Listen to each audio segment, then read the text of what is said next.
मैं कोमल प्रसाद यादव, सहायक प्राध्यापक विधि, VCS शासकीय स्नातकोत्तर महाविद्यालय धमतरी, आप सबका एक बार पुनः अपने व्याख्यान में स्वागत करता हूं।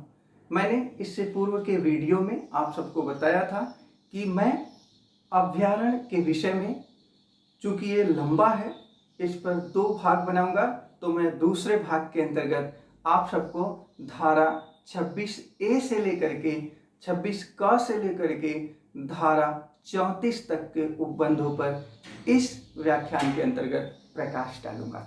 धारा 26 में बताया गया था कि कलेक्टर की शक्तियों के प्रत्यायोजन के विषय में। धारा 26A में बताया गया है कि किसी क्षेत्र के अभ्यारण्य के रूप में घोषणा, मतलब कोई ऐसा क्षेत्र जो है उसे अभ्यारण्य के रूप में घोषणा कब की जा सकती है, राज्य सरकार, और कैसे की जा सकती है। राज्य सरकार अधिसूचना द्वारा ऐसे क्षेत्र के बारे में क्या करेगा, घोषणा जारी करेगा कि वह क्षेत्र जो है क्या है, अभ्यारण्य क्षेत्र है, और ऐसी घोषणा उस तिथि से प्रभावित होगी जिस तिथि को ऐसी अधिसूचना जारी की गई है। लेकिन ऐसी घोषणा कब जारी की जा सकती है?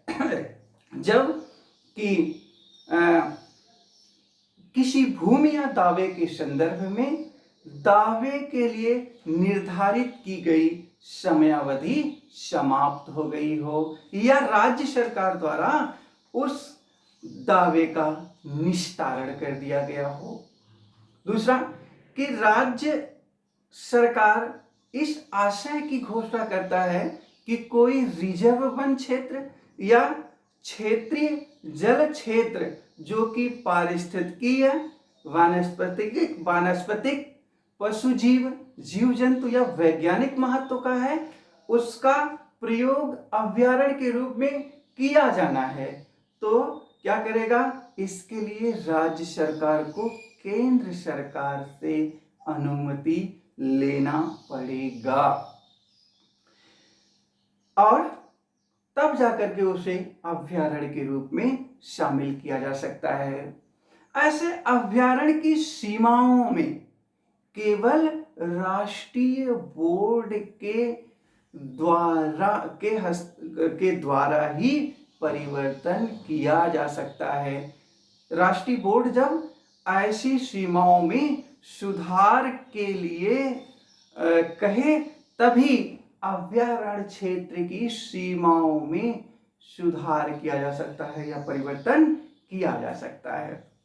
धारा 27 में बताया गया है किसी क्षेत्र की धारा 27 में बताया गया है कि अभ्यारण्य के में प्रवेश पर निर्बंधन मतलब ऐसे जो क्षेत्र जिन्हें कि अभ्यारण्य के रूप में घोषित किया जा चुका है, उस क्षेत्र में प्रतिबंध लगाया गया है प्रवेश का। किन व्यक्तियों को? ऐसे समस्त व्यक्तियों को जो कि निम्नलिखित के अंतर्गत नहीं आते हैं। कौन कौन प्रवेश कर सकते हैं? नंबर 1, कोई लोक सेवक। नंबर 2, मुख्य वन्यजीव संरक्षक या उसके द्वारा मुख्य वन्यजीव संरक्षक या कोई ऐसा व्यक्ति जो उसमें प्रवेश हेतु क्या है, अनुमति प्राप्त हो। कोई ऐसा व्यक्ति जिसकी कि ऐसे क्षेत्र में अचल संपत्ति हो, तो इन व्यक्तियों को इनमें प्रवेश का अधिकार होगा। किसको किसको? लोक सेवक को, मुख्य वन्यजीव संरक्षक को, या कोई ऐसा व्यक्ति जिसे कि इस हेतु अनुमति मिली हुई है वह, तथा जिस व्यक्ति की ऐसे क्षेत्र में अचल संपत्ति जो है वह स्थित है, और इनके आश्रित व्यक्ति, मतलब इन तीनों लोगों के आश्रित, जिनके बारे में बताया गया 1 से 3, इनके आश्रित जो लोग हैं उनको भी अभ्यारण्य में प्रवेश करने की अनुमति होगी। इनके अलावा किसी अन्य व्यक्ति को ऐसे अभ्यारण्य क्षेत्र में प्रवेश करने की अनुमति नहीं होगी। लेकिन यदि वह मुख्य वन्यजीव संरक्षक से इस हेतु अनुज्ञा पत्र ले ले, परमिट ले ले, तो वह उसमें प्रवेश कर सकता है। ऐसे अभ्यारण्य में निवास करने वाले व्यक्तियों से यह अपेक्षा की जाएगी कि वे मुख्य वन्य जीव संरक्षक या किसी पुलिस अधिकारी को किसी अपराध के निवारण या अन्वेषण के हेतु मदद करेगा, सहायता करेगा। जो भी मदद उनसे मांगी जाएगी, ऐसे व्यक्ति जो कि ऐसे अभ्यारण्य क्षेत्र के अंतर्गत निवास करते हैं, उनका ये कर्तव्य होगा। तो इस प्रकार से इनके अलावा अभ्यारण्य क्षेत्र में बिना अनुमति के किसी व्यक्ति को प्रवेश करने की अनुमति नहीं है, मतलब प्रतिबंध लगाया गया है। अब मैं आप सबको धारा 28 के अंतर्गत अनुज्ञा पत्र का दिया जाना, धारा 28 में बताया गया है। मैंने बताया 27 में कि बिना अनुज्ञा पत्र के कोई अन्य व्यक्ति अभ्यारण्य क्षेत्र में क्या करेगा, प्रवेश नहीं कर सकता। ऐसे प्रवेश को प्रतिबंधित किया गया है।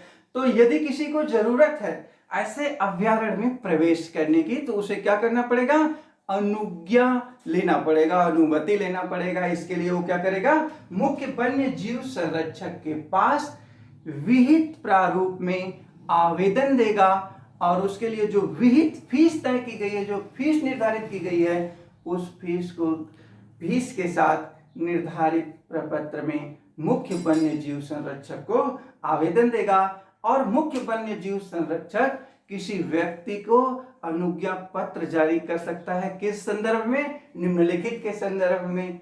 कैसा, शैक्षिक या अध्ययन के लिए यदि कोई व्यक्ति उसमें प्रवेश करना चाहता है अभ्यारण्य में, फोटोग्राफी के लिए, वैज्ञानिक अनुसंधान के लिए, या कोई ऐसा व्यक्ति जो कि अभ्यारण्य क्षेत्र में निवास कर रहा है, उसके कारोबार के लाभ हेतु प्रवेश कर रहा है, तो ऐसे व्यक्तियों को मुख्य वन्य जीव संरक्षक यदि विहित आवेदन में, विहित प्रारूप में, विहित फीस का संदाय करके आवेदन किया गया है, तो मुख्य वन्य जीव संरक्षक इस धारा के अंतर्गत बताए गए उद्देश्यों के लिए किसी व्यक्ति को अनुमति पत्र जारी कर सकता है, परमिट दे सकता है।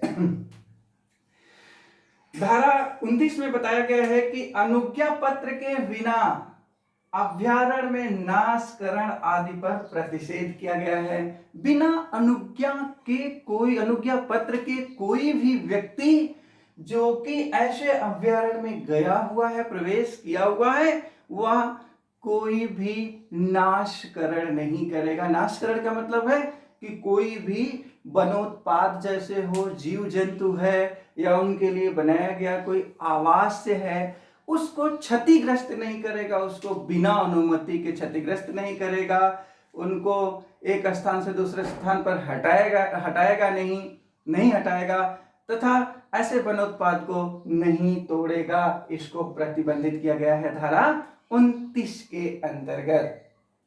धारा 30 में, इस अधिनियम की धारा 30 में बताया गया है आग लगाने के बारे में प्रतिषेध, मतलब अभ्यारण्य क्षेत्र में या अभ्यारण्य क्षेत्र के आसपास किसी भी प्रकार से कोई आग नहीं जलाएगा या जलती हुई आग को नहीं छोड़ेगा। इसको प्रतिबंधित किया गया है। मतलब किसी ऐसे क्षेत्र में जो अभ्यारण्य क्षेत्र के रूप में घोषित हो चुका है, वहां पर आग लगाने के बारे में प्रतिबंधित किया गया है। कोई भी व्यक्ति ऐसे क्षेत्र में न तो आग लगाएगा, न ही जलती हुई आग को छोड़ेगा। धारा 31 में बताया गया है कि अभ्यारण्य में आयुध सहित प्रवेश पर प्रतिषेध। किसी अभ्यारण्य में कोई भी व्यक्ति आयुध मतलब अस्त्र शस्त्र के साथ प्रवेश नहीं कर सकता है, इस पर रोक लगाई गई है।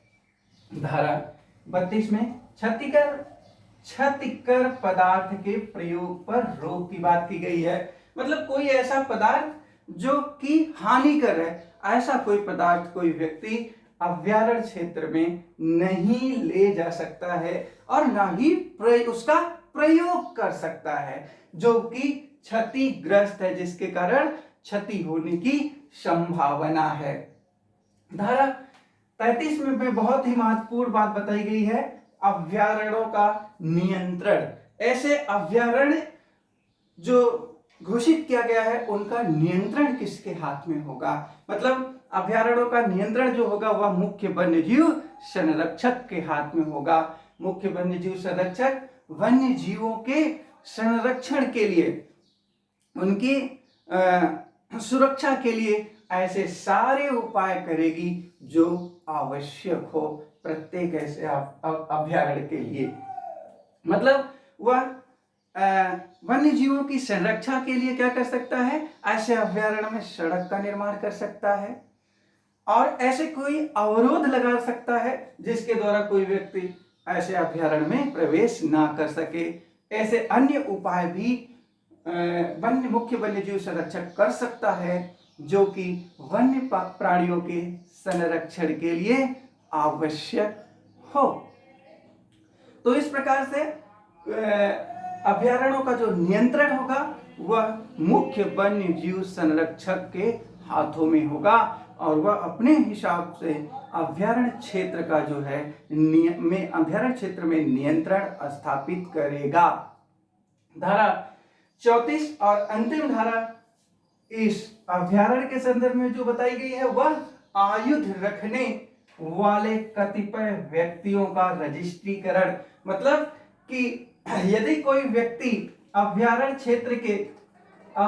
क्षेत्र के 10 किलोमीटर के अंतर्गत रहता है, आता है और उसके पास कोई क्या है? आयुध है, तो वह क्या करेगा? आयुध अधिनियम 1959 के तहत यदि उसको अनुज्ञा पत्र आयुध की प्राप्त है तो उसका रजिस्ट्रीकरण करने के लिए किसके पास? मुख्य वन्य जीव संरक्षक के पास आवेदन करेगा।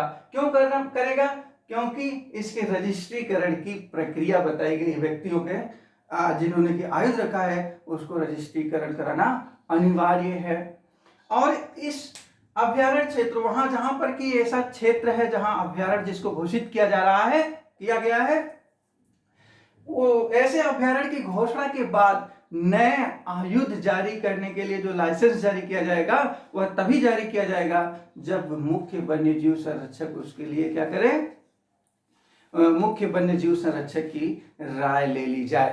तो मतलब इस अभयारण्य के बनाए जाने के पहले जितने लोगों के पास आयुध रखने का अस्त्र है उन्हें आयुध अधिनियम के अंतर्गत आयुध रखने का अनुमति मिली हुई है, उनको रजिस्ट्रीकरण कराना होगा। और ऐसे व्यक्ति जो कि इस अभयारण्य के निर्माण के बाद आयुध रखने की अनुमति के लिए आवेदन करेंगे अनुज्ञा के लिए, ऐसी अनुमति देते समय मुख्य वन्यजीव संरक्षक की राय ली जाएगी। इनके अलावा यदि कोई व्यक्ति जिनके पास की ऐसा आयुध है वे 10 किलोमीटर के क्षेत्र में रहते हैं, ऐसे अभयारण्य के, वे निर्धारित प्रारूप में निर्धारित फीस देकर संदाय करके मुख्य वन्यजीव संरक्षक के समक्ष अनुज्ञा रजिस्ट्रीकरण के लिए आवेदन करेंगे तो मुख्य वन्यजीव संरक्षक जो है ऐसे आयुध का रजिस्ट्रीकरण करेगा।